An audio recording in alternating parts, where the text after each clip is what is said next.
नमस्कार दोस्तों, मैं अभिषेक सिंह प्रशिक्षण क्लासेस के ऑनलाइन प्लेटफॉर्म पे एक बार फिर से आपका स्वागत करता हूं। जैसा कि आप लोग जान ही रहे थे कि सुपर 30 बैच चल रहा है हम लोग का। एवरेज का एक टॉपिक मैंने करा दिया था, मैंने बोला था दो टॉपिक रखूंगा आपका एवरेज का। दो क्लासेस में आपको एवरेज के सारे सवाल कराऊंगा। तो आज दूसरी क्लास है हमारी। चलिए पहले क्वेश्चन से शुरू करते हैं। पहला क्वेश्चन हमारा क्या कह रहा है? पहला क्वेश्चन हमारा कह रहा है कि चार क्रमागत विषम संख्याएं हैं हमारे पास, जिनका योग क्या है 160 है। ठीक है, तो हमको सबसे छोटी संख्या ज्ञात करनी है। एक चीज़ आप जानते होंगे कि जैसे अगर हमको क्रमागत विषम संख्याएं लिखनी होती हैं तो हम कैसे लिखते हैं? 2n+1। ठीक है, फिर इसमें +2 करते जाते हैं तो हमारी अगली क्रमागत विषम संख्याएं मिलती जाती हैं। और अगर हमको सम संख्याएं लिखनी होती हैं तो 2n फिर इसमें +1 करते जाते हैं, +2। ठीक है, विषम संख्याएं 2n+1 और सम संख्याएं हमारी 2n से शुरू होती हैं। इवन नंबर है ये, ऑड नंबर है ये। ठीक है, अगर हमको कह रहा है कि 160 हमारा चार विषम संख्याओं का क्या है? औसत है। ठीक है, अगर हम मान लेते हैं, ठीक है, कि अगर इसको हम 4 से डिवाइड कर देंगे तो क्या आएगा? 40 40। चार नंबरों के पास अगर चार नंबर्स के पास 40 40 40 और 40 होगा तब जाके चार का एवरेज हमारा क्या बन जाएगा? 160 बन जाएगा। लेकिन हमको हमको संख्याएं क्या लेनी है? विषम संख्याएं लेनी है, यानी 40 के आसपास ही वो चारों नंबर्स होंगे। ठीक है, 40 के आसपास के विषम नंबर्स आप देख लीजिए। एक 39 होता है, ठीक है, इसके पीछे आप 37 जाएंगे। अगर इसके आगे बढ़ेंगे आप तो 41 और 43। और अगर आप इन तीनों नंबर का एवरेज निकालेंगे, जोड़ के आप इनको 4 से डिवाइड कर देंगे तो आपका 40 ही बनता है। ठीक है, तो आपको क्या पूछ क्या रहा है कि सबसे छोटी संख्या क्या है हमारी? तो सबसे छोटी संख्या हमारी क्या हो गई? 37। 37 आपका ऑप्शन सी में है। चलिए ऑप्शन सी आप टिक करिए और आगे बढ़िए। आई होप ये क्वेश्चन आपको समझ में आ गया होगा। मैंने कुछ बेसिक्स एक्सप्लेन कर दिया आपको। आगे बढ़ते हैं, अगला क्वेश्चन देखते हैं।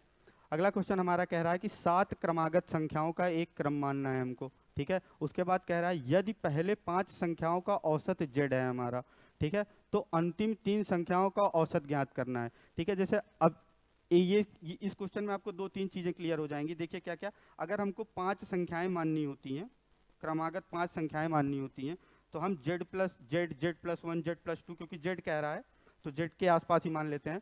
तो हम ऐसा करते हैं कि z+1 z+2 z+3 की मानने की जगह हम मानते हैं कि हमारी संख्या z है।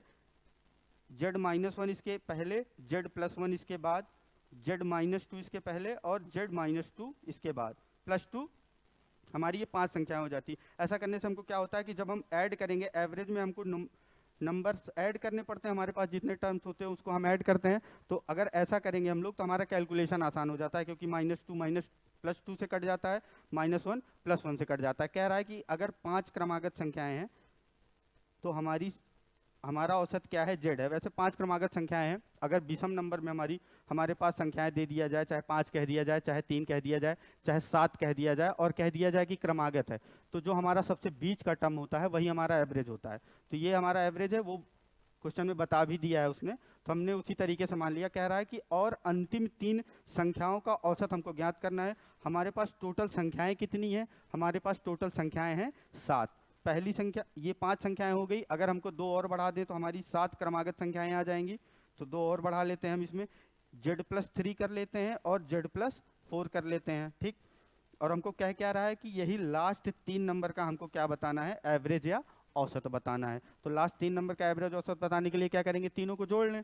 तीनों को जोड़ने पे क्या आएगा? 3z, और ये 2 3 और 4 भी ऐड हो जाएगा आपस में, तो ये हो जाएगा 9। इसको नंबर ऑफ टर्म से डिवाइड कर दें 3 से, तो ये आपका 3 से 3 कट जाएगा, 3 3 जा 9 हो जाएगा, ये z+3 आ गया। यानी आखिरी 3 क्रमागत संख्याओं का औसत हमारा क्या हो गया?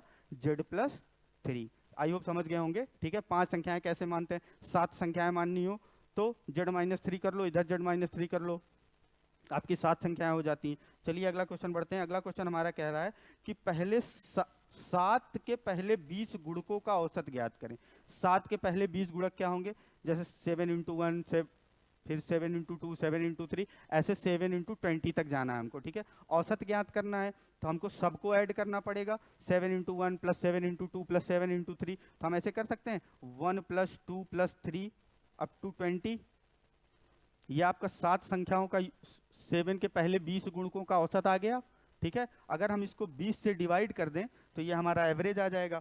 और एक चीज़ आप जानते होंगे कि अगर n संख्याओं का औसत हमको n संख्याओं का हमको योग निकालना होता है, फर्स्ट n टर्म्स का अगर हमको सम निकालना है या एडिशन निकालना है या प्रथम n संख्याओं का हमको योग निकालना है, तो हमारा फार्मूला होता है n प्लस 1/2। ठीक है, अब आप देख लीजिए 20 है आपका, 20 संख्या है तो n आपका 20 हो गया, यहाँ 20 रख लीजिए, 20 फिर n प्लस 1 आप करोगे तो 21 हो जाएगा, 20 गुणे 21/2 और सबका बटा 20। ठीक है, इधर आप ऐसे कर लो 7 multiplied by 20 multiplied by 21 upon 2 into 20, ये आपका कट गया। ठीक है, 20 से 20 कट गया, ये आपका क्या हो गया 7 एकन्नम 7, 7 दूना 14 और डिवाइडेड बाई 2, ये आपका हो जाएगा 2 सते 14, फिर 2 तिहाई 6, फिर 0.5 यानी 73.5 आपका क्या आ गया, एवरेज आ गया 7 के पहले 20 गुणकों का।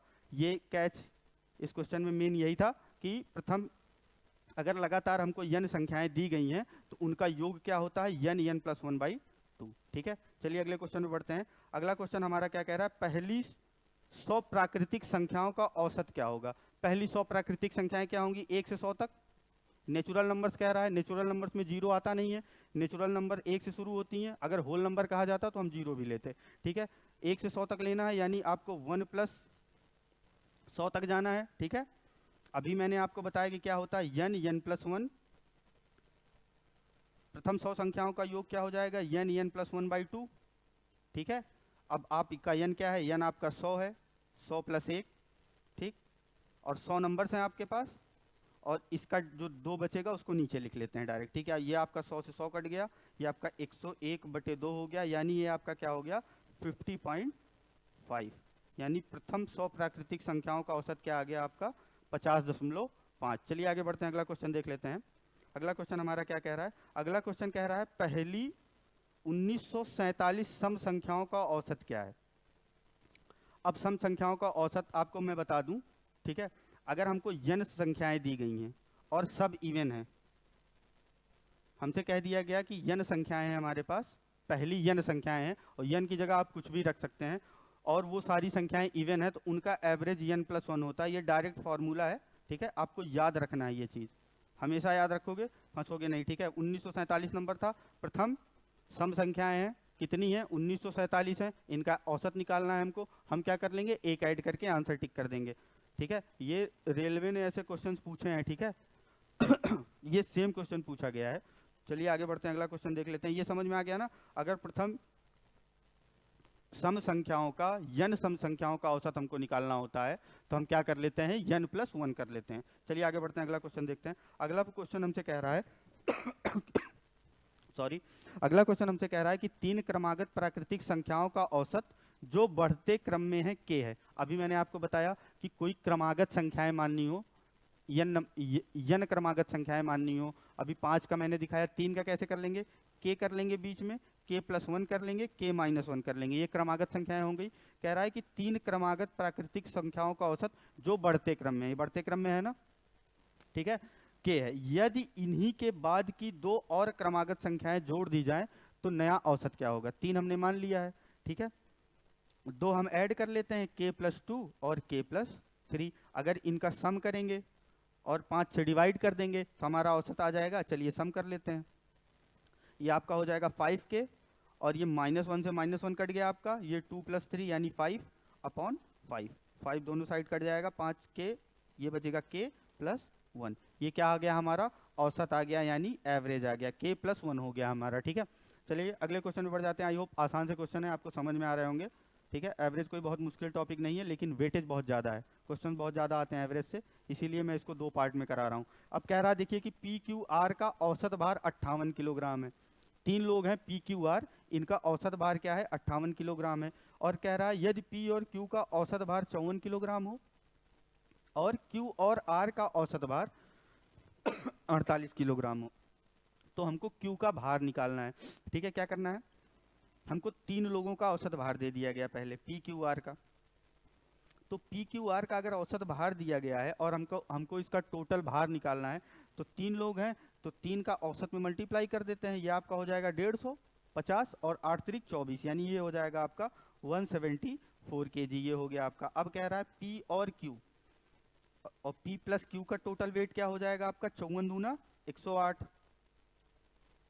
ठीक है, और फिर कह रहा है Q और R का औसत, Q और R का औसत क्या है आपका 48, यानी इनका टोटल वेट क्या हो जाएगा 96 kg। अब आप एक चीज ध्यान से देखिए,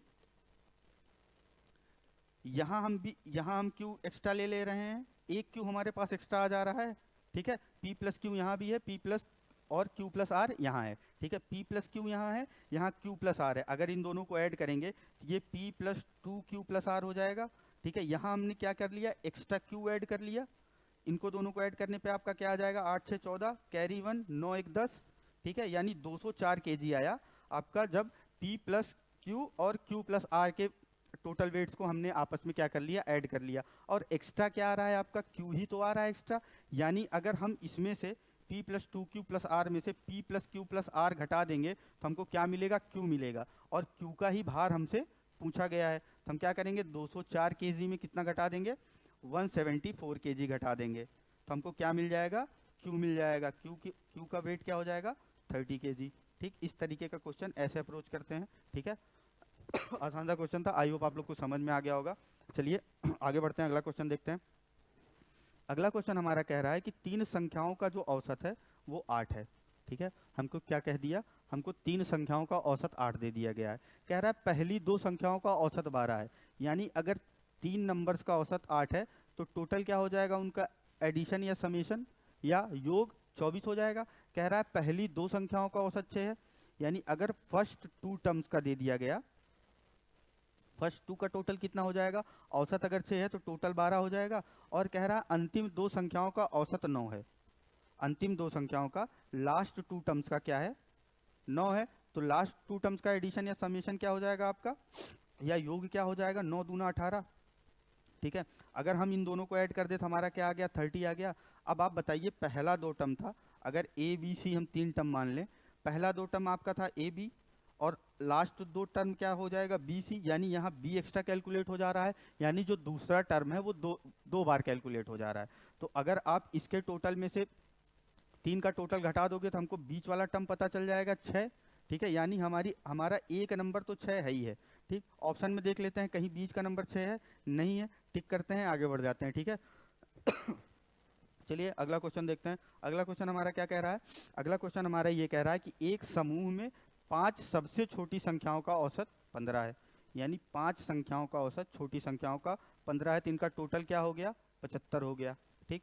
जबकि 13 संख्याओं का कुल औसत 17 है, और हमारे पास टोटल संख्याएं कितनी है, 13 है, इनका औसत 17 है, तो इनका योग क्या हो जाएगा, 13 17 तरीक 51, एक कैरी हमारा क्या बचा 5, 17 एकन्नम 17 5 22, यानी 221 इनका टोटल हो गया। प्रथम 5 छोटी संख्याओं का औसत 15 था, तो इनका टोटल 75 हो गया। तो 8 सबसे बड़ी संख्याओं का औसत क्या होगा, पहले तो हम ये देख लेते हैं 8 संख्याओं का हमारा एडिशन क्या होगा। 8 संख्याओं का अगर हमको एडिशन निकालना है बेटा, तो पहले हमने टोटल का एडिशन कितना निकाला है, 221, ठीक है। प्रथम 5 छोटी संख्याओं का एडिशन हमने कितना निकाला है, 75। तो टोटल में से अगर हम 5 संख्याओं का एडिशन घटा दें तो हमारा आखिरी 8 संख्याओं का समेशन आ जाएगा। आखिरी 8 संख्याओं का समेशन 221 में से आप 75 घटा दीजिए, पहले तो आपका क्या 11 में से 5 चला जाएगा, 6 बचा आपका, ठीक है। फिर यहाँ 21 में से 7 चला गया, ये आपका क्या बचेगा 21 में से आपका 7 जाएगा तो क्या बचेगा 14, ठीक। चलिए आप 146 हो गया, क्या आखिरी 8 संख्याओं का योग हो गया। आखिरी 8 संख्याओं का औसत क्या होता है, योग और number of terms. Number of terms हमको 8 के निकालने हैं, ये 8 का हो गया, 8 एकन्नम 8 हो जाएगा ये आपका, ठीक। 6 बचा, 8 बचा, 68, 8 अट्ठाई 64, 4 जीरो बचेगा, पॉइंट लगा देंगे, 8 पंचे 40, यानी 18.5 आपका आंसर आ जाएगा, 18.5, ठीक है। 18 8 144 होता है, ठीक है। और 0.5 का 8 बार मल्टीप्लाई करोगे 4 आ जाएगा, तो यानी 148 सही हो गया, हमने अपना आंसर भी चेक कर लिया, ठीक है। चलिए आगे बढ़ते हैं, अगला क्वेश्चन देखते हैं। कह रहा है 38 संख्याओं का औसत 51 है, पहली 24 संख्याओं का औसत 45 है, अंतिम 5 संख्याओं का औसत 60 है, तो शेष संख्याओं का औसत क्या होगा। ऐसा क्वेश्चन सेम मैंने करा दिया है, ये आप खुद से ट्राई करिएगा, ये अपना होमवर्क लिख लीजिए आप लोग, ठीक है। ये आप खुद से ट्राई करिएगा, ये सारे क्वेश्चंस आपके एग्जाम में पूछे गए हैं, वही मैं लेके आया हूँ, ठीक है। ये सारे क्वेश्चन बहुत इंपॉर्टेंट, देखिए ऐसे ही क्वेश्चन जो हैं आपके एग्जाम में आते हैं, ठीक है। और परेशान नहीं होना है, आसान से क्वेश्चन होते हैं, अगर हम प्रैक्टिस किए रहेंगे तो हमको सारे क्वेश्चन आसान लगेंगे। पहली बार कोई क्वेश्चन आ जाएगा निगाह के सामने, तो वो जाहिर सी बात है टफ लगेगा, इसलिए कहते हैं मैथ में ज़्यादा से ज़्यादा प्रैक्टिस करनी चाहिए। ठीक है, चलिए आगे बढ़ते हैं, अगला क्वेश्चन देखते हैं। अगला क्वेश्चन हमारा क्या कह रहा है कि एक कक्षा में 9 लड़के और कुछ लड़कियां थी। ठीक है, हमारे पास क्या थे, 9 बॉयज़ थे और कुछ गर्ल्स थी जिनको हम एक्स मान ले रहे हैं। चलिए अभी के लिए कह रहा है एक परीक्षा में लड़कों द्वारा प्राप्त औसत क्या है, 13 है। एवरेज अगर 13 है हमारा, तो टोटल क्या हो जाएगा इनका, 117। ठीक, अब आगे देखते हैं कि लड़कियों द्वारा एवरेज क्या था आपका, 15 था लड़कियों का एवरेज, तो इनका टोटल क्या हो जाएगा 15x, और कुल औसत स्कोर आपका 14.28 है। कुल औसत स्कोर 14.28 है। ठीक है, यानी अगर हम एक काम ये कर दें कि 117 प्लस 15x, ये आपका लड़कों द्वारा टोटल नंबर और लड़कियों द्वारा टोटल नंबर मिल गया आपको, तो आप अगर 14.28 में क्या करो, लड़कों का नंबर और लड़कियों का नंबर ऐड करके मल्टीप्लाई कर दो, तो ये टोटल दोनों आपस में बराबर हो जाएगा। ठीक है, यहाँ से आप x के लिए सॉल्व कर लीजिएगा। ठीक है, x के लिए आप ये वैल्यू सॉल्व कर लीजिएगा, खुद से कर लीजिएगा। ठीक है, अगला क्वेश्चन हम देखते हैं। अगला क्वेश्चन हमारा ये कह रहा है कि एक कक्षा में 28 लड़के और कुछ लड़कियां थी। ठीक है, परीक्षा में लड़कों द्वारा प्राप्त औसत 12.5, जबकि लड़कियों द्वारा प्राप्त औसत इतना था, कुल औसत इतना था। सेम टाइप का क्वेश्चन होमवर्क आप देख रहे होंगे, सेम टाइप का क्वेश्चन रेलवे रिपीट किया है भाई। ठीक है, ये इसके पहले वाला क्वेश्चन ये भी एग्जाम में पूछा गया है, ये भी एग्जाम में पूछा गया है, यानी सेम पैटर्न ही रिपीट कर दिया रेलवे ने। ठीक, रेलवे अपने PYQs को लेके कितना सीरियस होता है आप देख लीजिए, यही दिखाने के लिए आपको कि सेम टाइप के क्वेश्चन पूछे गए एग्जाम में, यही लेके आया हूँ, तभी होमवर्क दे रहा हूँ। ठीक है, तो ध्यान से समझिएगा। चलिए आगे बढ़ते हैं, अगला क्वेश्चन देख लेते हैं। कह रहा है सुनिधि की पिछले 12 महीने में प्रति माह औसत आय कितनी थी, 6250, यानी 6250 रुपए थी। पहले 10 महीने में उसकी प्रति माह औसत आय क्या थी, 5800। तो अंतिम 2 महीने में सुनिधि की प्रति माह औसत आय कितनी थी। ठीक है, पहले 10 महीनों में 5800 थी, आखिरी 2 महीने का हमसे पूछा है, आखिरी 2 महीने की औसत आय क्या होगी, ताकि उसकी जो 12 महीने की औसत आय है वो 6250 हो। ठीक, अगर हम 12 को 6250 में मल्टीप्लाई कर ले तो 12 महीने की टोटल आय आ जाएगी। 10 महीने की टोटल आय हमको कितनी दी है, 5800 दी है। ठीक है, 2 महीने की हमसे पूछी है, 2 महीने वाले को x मान लें। ठीक है, 2 में x से मल्टीप्लाई कर लिए, हमारा 2x हो गया। ठीक, क्या हो गया, ये हमारा 2x हो गया। अब हम x की वैल्यू निकाल लें, यही हमारा 2 महीने में आपका क्या आ जाएगा, औसत आय आ जाएगी 2 महीने की। ठीक है, चलिए देख लेते हैं, मल्टीप्लाई कर लेते हैं। 12 0, 12 पंचे 60, कैरी 6। ठीक है, 12 दूनी 24, 6 30, कैरी 3, 12 छंग 72, 3 75,000 ये आपका आ गया। ये 58,000 इधर आके माइनस हो जाएगा,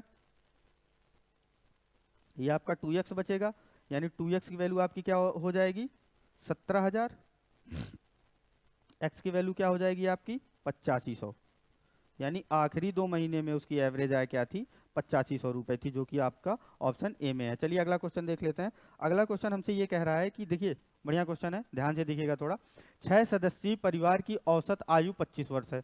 कह रहा है 6 सदस्य हैं, 6 पर्सन है, उनकी औसत आय कितनी है, 25 ईयर है, क्या है, एवरेज है। ठीक है, और सबसे छोटा सदस्य जो है वो 8 साल का है, 8 ईयर का जो है स्मॉलेस्ट पर्सन जो है उसमें 8 साल का है। ठीक है, कह रहा है तो सबसे छोटे सदस्य के जन्म से पहले परिवार की औसत आयु कितनी थी। पहले तो अभी की औसत आयु 25 दे दिया गया, तो अभी की टोटल आयु कितनी हो जाएगी, 150 ईयर हो जाएगी, 25 छक्का 150 कर लेंगे। ठीक है, कह रहा है जब वो बच्चा पैदा ही नहीं हुआ था, जन्म के पहले, जन्म के पहले अगर हम निकालेंगे तो 150 में से क्या माइनस करेंगे, पहले तो हर पर्सन की 8 साल उम्र माइनस कर देंगे, और बच्चा भी तो 8 साल का है तो वो 0 हो जाएगा, यानी 6 लोग की उम्र हम माइनस कर देंगे, 6 × 48 माइनस हो जाएगा। लेकिन अब एवरेज निकालने के लिए हमारे पास सदस्य कितने रह जाएंगे, 5 सदस्य रह जाएंगे, क्योंकि बच्चा तो पैदा ही नहीं हुआ, तो यहाँ 5 से डिवाइड कर लेंगे आप। ठीक है, यानी 150 माइनस 48, ठीक है, बटे 5, ये आपका हो जाएगा 102 बटे 5, यानी ये हो जाएगा आपका 5 दूना 10, ठीक है, 0 और 5 चौका 20। ठीक है, ये आपका क्या हो जाएगा 20 पॉइंट या 4 ईयर्स, 20.4 साल। ठीक है, ये आपका आंसर हो गया। चलिए आगे बढ़ते हैं, अगला क्वेश्चन देख लेते हैं, बढ़िया क्वेश्चन था। ठीक है, जब माइनस कर रहे थे बच्चा हटा देंगे तो सदस्य 5 ही बचेंगे, तो 5 से डिवाइड करना है, ये ध्यान दीजिएगा आप। ठीक है, माइनस कितना करेंगे, 6 का माइनस करेंगे, क्योंकि बच्चा जब 8 साल का था वो कैलकुलेट हो रहा था। ठीक है, चलिए आगे बढ़ते हैं, अगला क्वेश्चन देख लेते हैं। कह रहा है 20 वर्ष पहले एक पति और उसकी पत्नी की औसत आयु 23 वर्ष थी। ठीक है, हस्बैंड और वाइफ है। ठीक है, 20 ईयर पहले की बात हो रही है। कितने साल पहले की बात हो रही है, 20 साल पहले की बात हो रही है, बिफोर। ठीक, कह रहा है औसत आयु कितनी थी, 23 साल थी। अब उनके परिवार की औसत आयु, जिसमें पति भी है भाई, पत्नी भी है, और इनका एक बेटा भी हो गया, और इनकी एवरेज एज अब क्या हो जा रही है, 20 साल बाद 34 साल हो जा रही है। ठीक है, तो बेटी की वर्तमान आयु ज्ञात करनी है। पहले तो इनका टोटल योग कितना हो जाएगा आयु का, वो निकाल लें। 34 गुणे 3 हो जाएगा, यानी 3 चौका 12, 102 साल के हो जाएंगे अब ये तीनों मिला के। ठीक, और 20 साल पहले इनकी औसत आयु कितनी थी, 23 थी। ठीक, तो 23 दूना 46, और 20 साल बाद दोनों में 20 साल बढ़ जाएगा। अब ये कितने के हो गए हैं, पति और पत्नी, केवल 20 + 20, यानी 86 साल के ये पति और पत्नी हो गए हैं। यानी 102 में अगर आप 86 माइनस कर दोगे तो ये बच्चे की उम्र आ जाएगी, यानी 16 साल का बच्चा है। ठीक है, यानी जब का ये केस है उसके 4 साल बाद इनका बच्चा पैदा हो गया था। 20 साल पहले का केस है। ठीक है, तो बच्चे की औसत आयु नहीं, बच्चे की आयु क्या आ गई आपकी, 16 साल आ गई। ठीक है, कैसे किया वो आपने देख लिया, आसान सा सवाल था, यही देखना था आपको कि 20 साल पहले एवरेज एज 23 थी, तो अभी क्या हो जाएगी, 23 दूना 46 तो करेंगे ही करेंगे, प्लस 20 साल पति की भी तो एज बढ़ेगी, और 20 साल पत्नी की भी एज बढ़ेगी, तो 20 साल प्लस 20 साल यहाँ ऐड करेंगे तो ये आपका 86 हो जाएगा। और इनका एवरेज एज तीनों का 34 दिया था, तो तीनों का टोटल एज कितना हो जाएगा, 34 गुणा 3, 102। 102 में ये 86 हमने माइनस कर दिया, हमको उनके बच्चे की आयु मिल गई। चलिए आगे बढ़ते हैं, अगला क्वेश्चन देखते हैं। कह रहा है, एक क्वेश्चन है हमारा क्या, कि क्रिकेट मैच के पहले 10 ओवर में, आप लोग क्रिकेट खूब देखते होंगे, ठीक है, और रन रेट देखते होंगे कि किस रन रेट से कौन सी टीम रन बना रही है ना, किस रन रेट से कितना रन बनाया उन्होंने। अब दूसरी टीम जब सेकंड बैटिंग कर रही है तो आप लोग ये देखते रहते हैं भाई रन रेट कितना चाहिए जीतने के लिए, कितना चाहिए। ठीक है, तो देखिए यहाँ देखिए, दिखाता हूँ मैं। कह रहा है कि 10 ओवर में रन रेट केवल 3.2 था पहले 10 ओवर में। ठीक है, और लक्ष्य हमारा कितने का है, 282 रन बनाने हमको जीतने के लिए। तक पहुंचने के लिए शेष 40 ओवर में रन रेट कितना होना चाहिए, वनडे गेम हो गया 50 ओवर का। ठीक है, पहले 10 ओवर में कितना रन रेट था, 3.2। ठीक, तो 3.2, तो 10 ओवर में कितने रन बने, 32 रन बने। ठीक है, या तो ऐसे कर लीजिए आप, या तो ऐसे कर लीजिए। ठीक है, ऐसे करते हैं हम लोग। 10 ओवर में कितना रन रेट था, 3.2, और 40 ओवर में कितना रहना चाहिए, एक्स रहना चाहिए, और हमको रन कितने चाहिए, 282 चाहिए, तो हम जीत जाएंगे, बात खत्म हो गई। अब ये 32 हो गया आपका, ये आपका 40x हो गया, ये आपका क्या हो गया, 282। एक्स की वैल्यू निकाल लो आप, ये 282 में 32 उधर जाएगा, माइनस हो जाएगा, ये आपका बचेगा कितना, 250, और 250/40 यानी 250/40 से जीरो कट गया आपका, ये 4 छंग 24। ठीक है, दशमलव लग गया, 4 दूना 8 और 4 पंचे 20, यानी 6.25 रन पर ओवर बनाएंगे अगले 10 ओवर के बाद, तो वो 282 के अपने लक्ष्य तक पहुंच जाएंगे। आसान सा सवाल था। ठीक है, रन रेट का सवाल था, आप लोग काफ़ी रिलेट कर रहे होगे, क्रिकेट वगैरह तो सब देखते हैं, इंडिया में तो क्रिकेट एक रिलीजन जैसा है। चलिए बढ़ते हैं, आगे बढ़ते हैं, अगला क्वेश्चन देखते हैं। कह रहा है, एक बल्लेबाज ने अपनी 12वीं पारी में 84 रन बनाए। ठीक, उसके बाद क्या कह रहा है, जिससे उसकी प्रति पारी औसत स्कोर में 4 रनों की वृद्धि हो गई। कितने रनों की वृद्धि हो जा रही है, 4 रनों की वृद्धि हो जा रही है। 12वीं पारी में बना कितना रहा है, 84 रन।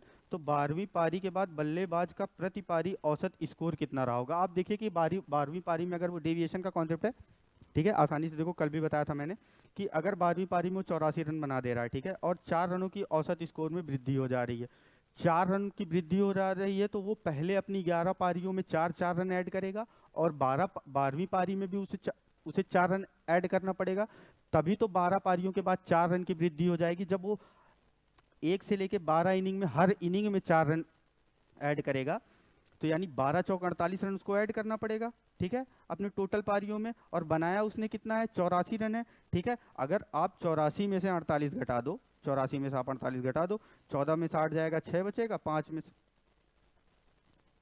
फिर आपका ये क्या हो गया, 3 बच गया। ठीक है, 7 में से 4 गया 3, यानी 36 आपका हो जाएगा पहले का स्कोर क्या रहा होगा, एवरेज स्कोर 36 रन रहा होगा। डेविएशन का कॉन्सेप्ट है, कल मैंने बहुत अच्छे समझाया है, ठीक है। हर पारी में 4 रन बढ़ जा रहा है, ठीक है। तो क्या करेगा, पहले तो 1 से लेके 12 पारी तक 4-4-4 स्कोर देगा, ठीक है। और 84 रन उसने बनाए हैं, तो आप अगर 84 में से हर पारी में जो एक्स्ट्रा रन उसने ऐड करवाए हैं वो घटा देंगे, तो पहले का आपका एवरेज आ जाएगा, ठीक है। एवरेज आपका बढ़ के फिर 12 पारियों में आपका टोटल एवरेज आ गया। कितना हो गया आपका 12 पारियों में टोटल एवरेज, 36। चलिए आगे बढ़ते हैं, अगला क्वेश्चन देख लेते हैं। अगला क्वेश्चन हमारा क्या कह रहा है कि एक पुस्तकालय में औसतन 1020 लोग जो हैं वो रविवार को आते हैं। कितने, किसको, किस दिन आते हैं, संडे को आते हैं, ठीक है। अन्य दिन 480 लोग आते हैं। अन्य दिन कितने आते हैं, 480 लोग आते हैं। 480 लोग कब आते हैं, अन्य दिन पे आते हैं, अदर डेज, ठीक। उसके बाद क्या कह रहा है, यदि 30 दिनों का एक महीना शनिवार से शुरू होता है, ठीक है, 30 दिनों का महीना है, ठीक है, वो सैटरडे से शुरू हो रहा है। थोड़ा सा रीजनिंग आ गई, ठीक है। चलिए देख लेते हैं। तो पुस्तकालय में आने वाले लोगों की औसत संख्या कितनी होगी। 30 दिन हमारा है, अगर पहला दिन हमारा शनिवार हो गया, एक महीने में मैक्सिमम कितने हफ्ते हो सकते हैं, 7 चौक 28, ठीक है।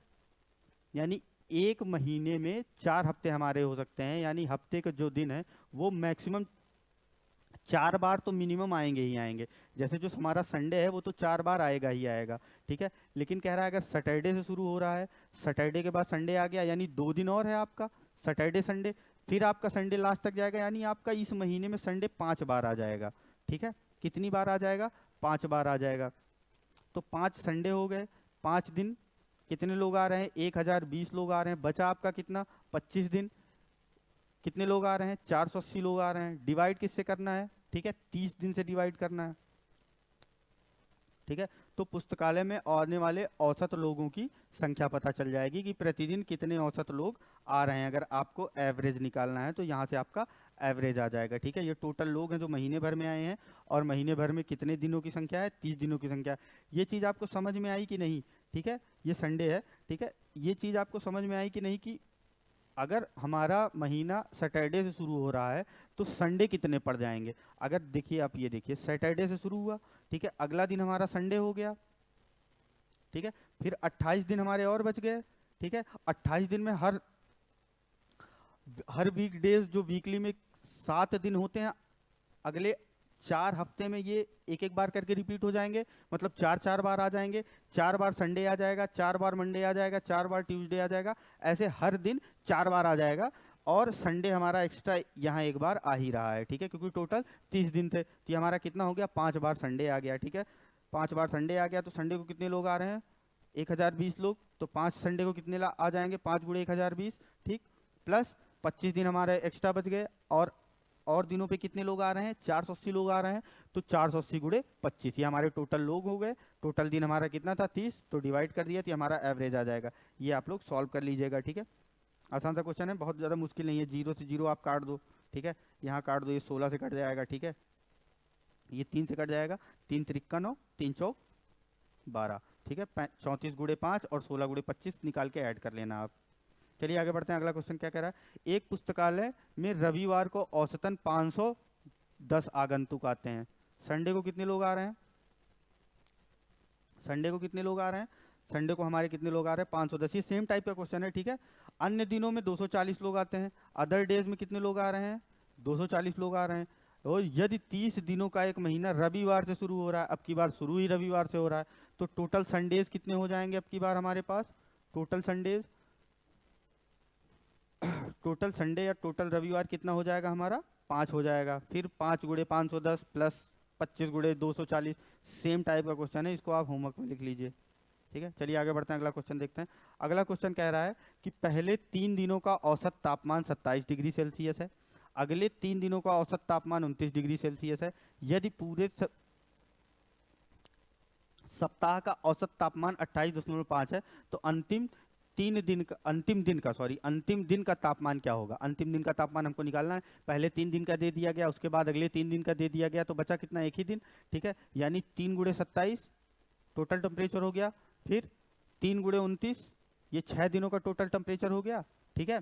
अगर इसमें हम x ऐड कर लेंगे अंतिम दिन का तो कितना हो जाएगा टोटल 28.5 गुणे 7। ठीक है, x के लिए इसको आप सॉल्व कर लेना, सॉल्व फॉर x, ये आपका सॉल्यूशन हो जाएगा। कैसे करते हैं आप समझ गए, 27 degree Celsius, 29 degree Celsius, 28.5 degree Celsius. ठीक है, इस तरीके से आप कर लो। क्या कह रहा है, पहले 3 दिन का दे दिया गया था, फिर अगले 3 दिन का दे दिया गया था, फिर हमसे 1 दिन का पूछ लिया गया था हफ्ते का। एक हफ्ते में 7 दिन होते हैं, 3 दिन दे दिया गया, बचा कितना 1 दिन। तो 3 दिन का औसत हमको दिया था, तो टोटल टेम्परेचर 3 दिन का कितना हो जाएगा, पहले 3 गुणे 27, अगले 3 दिन का 3 गुणे 29, और एक जो हमारा बचा है उसको हम x मान लिए, और हमको टोटल हफ्ते का 28.5 दिया था। तो टोटल टेम्परेचर अगर हम 7 दिन का ऐड करेंगे तो वो कितना हो जाएगा 28.5 गुणे 7। ठीक है, इसको आप x के लिए सॉल्व कर लेना, आपका आंसर आ जाएगा। चलिए आगे बढ़ते हैं, अगला क्वेश्चन करते हैं। अगला क्वेश्चन ये कह रहा है कि एक छात्र को 5 अनिवार्य विषयों में 60% औसत अंक मिले हैं। ठीक है, उसके 2 वैकल्पिक विषयों में समान अंक प्राप्त हुए, अन्य 2 वैकल्पिक विषय हैं उसके पास। ठीक है, 5 विषय थे उसमें 60% मिल रहा था, और 2 वैकल्पिक विषय अलग से हैं, उसमें उन दोनों उसको समान अंक मिल रहे हैं। ठीक है, दोनों में बराबर। तो इन 2 विषयों को अंकों को अनिवार्य विषयों के अंकों में जोड़ दिया जाए, जोड़ दिया गया। ठीक है, तो क्या कह रहा है, तो कुल औसत 4% से कम हो जाता है, 4% से कम हो जाता है। ठीक है, कितना कम हो जाएगा आप ये देख लीजिए, प्रत्येक वैकल्पिक विषय में कितने प्रतिशत अंक प्राप्त किए उसने।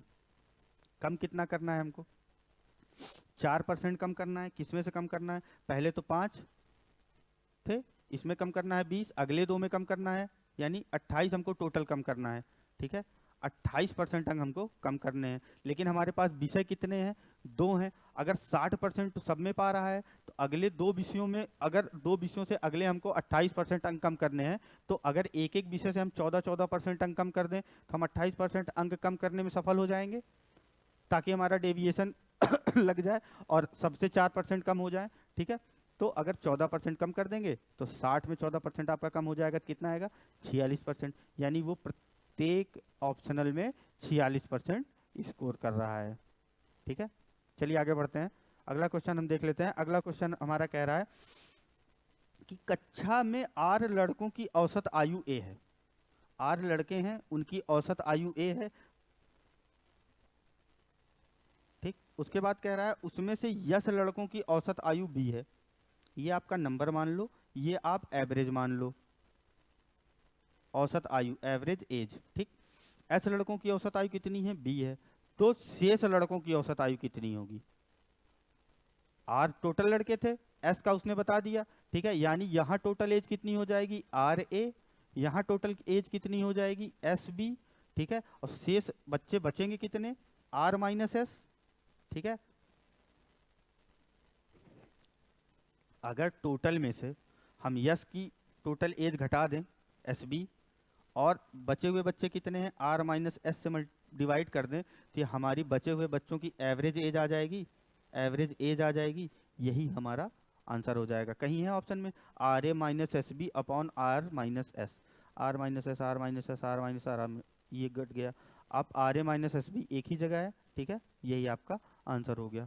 चलिए चलिए, हमारा एवरेज आज खत्म हो जाता है। ठीक है, आई होप आप लोग को अच्छे से समझ में आ गया होगा। अगला टॉपिक हम लेके आएंगे अगली क्लासेस में, आप कहिएगा तो हम अर्थमेटिक ही चालू रखेंगे, नहीं तो आप कहिए कुछ टॉपिक एडवांस के भी करा देंगे साथ साथ में, ताकि ऐसे मोनोटोनस ना हो जाए कि केवल अर्थमेटिक ही चल रहा है। बाकी देखता हूँ मैं अभी क्या करना है क्या नहीं करना है, अगर आप लोग बता देंगे हमको तो उसी हिसाब से कर लेंगे, नहीं तो फिर मैं अपने हिसाब से करके ले आऊँगा। चलिए, तब तक अपनी तैयारी अच्छे से जारी रखिए। ठीक है, जितनी मेहनत करेंगे उतना अच्छा स्कोर कर पाएंगे आप अपने एग्जाम में। प्रैक्टिस बहुत ज़रूरी है। ठीक है, जिन्होंने वीडियोस देखे हैं वो दोबारा देख लीजिए, तिबारा देख लीजिए, क्योंकि आपको पता है रेलवे अपने पीवाईक्यूज को लेके कितना सीरियस होता है। वो हमेशा अपने पीवाईक्यूज के कॉन्सेप्ट रिपीट कर देते हैं या सेम क्वेश्चन रिपीट करते हैं। चलिए, तब तक बने रहिए हमारे साथ।